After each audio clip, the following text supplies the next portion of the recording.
Նորապսակների կյանքի ամենակարևոր պահերից մեկը նրանց միությունն է Աստծո առաջ։ Դարեր շարունակ մեր ժողովուրդը հավատացել է, որ ընտանիքը սկսվում է ոչ միայն սիրով, այլև Աստծո օրհնությունից։ Եկեղեցում ստացած օրհնությունը նորաստեղծ ընտանիքներին տալիս է հոգևոր խաղաղություն, համբերություն ու փոխադարձ հարգանք։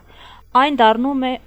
անտեսանելի կապ, որը դժվար պահերի ուժ է տալիս, ուրախ օրերին շնորհակալություն սովորեցնում։ Առանց այդ օրհնության ընտանիքը կարող է գեղեցիկ թվալ, բայց օրհնությամբ այն դառնում է ամուր եւ երկարատև։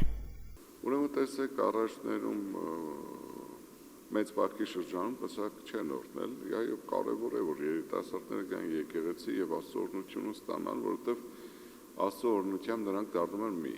եւ ընտանիքը կազմվում է Աստծո օրհնությամբ։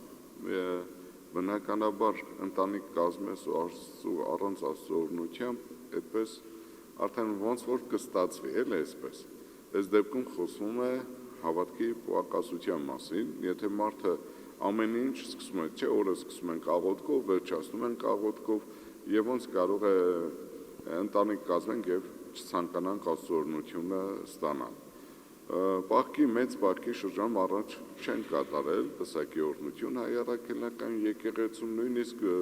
թեմեր կան, որ դրանք պաշտպանվել են, բայց թեմեր կան, որ միայն ավակ շաբաթ պսակի օրհնություն չեն անում, որովհետև մեր երիտասարդներ շատերը պահքի ընթացքում են պսակադրվում, հա, եւ ամուսնանում, որպեսզի կան օրհնություն ստանան, միայն վերջի շաբաթն են թողել, մեզ համար շատ կարևոր է այդ երիտասարդները Աստծո օրհնությունը ստանան իրենց ընտանիքները կազմելու համար։ Միայն ավակ շաբաթ չեն անում, իսկ բոլոր երիտասարդները իրանք պիտի գիտակցեն, որ եթե միտեղ Աստծո օրհնությունը չկա, ինչ-որ բան պակասում է։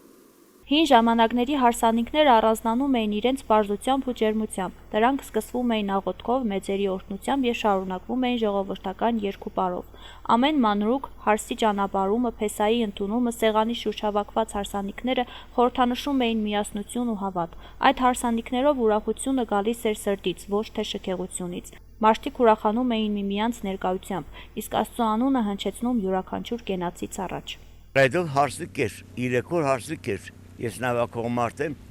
նավակենք 3 օր քեփ կենեին, ամեն ինչ ճաշը նորմալ, ամեն ինչ էսի։ Հիմա 2 ժամվա փարանք ուտած քերտեն բեր կվարեն։ Հիմա ինչ է, հեչ։ Նա ծանոթ գալիս, նա անծանոթ, չիրես ուր դեղեն, բեբեն,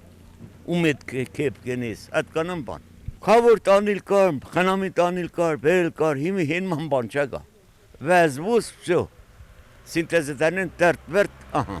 անքեզի հարս։ Այսօր հարսանիքները փոխվել են, դարձել ավելի շքեղ, ավելի բազմազան ու նորաձև, սակայն դրանց իսկական արժեքը չի կորցնում իր իմաստը, երբ պահպանվում է հոգևոր կողմերը։ Ժամանակակից հարսանիքներ կարող է լինել ուրախությամբ ու իմաստով, եթե դրա հիմքում կա Աստծո օրհնությունը եւ ավանդությունների հանդեպ հարգանքը։ Երբ նորապսակները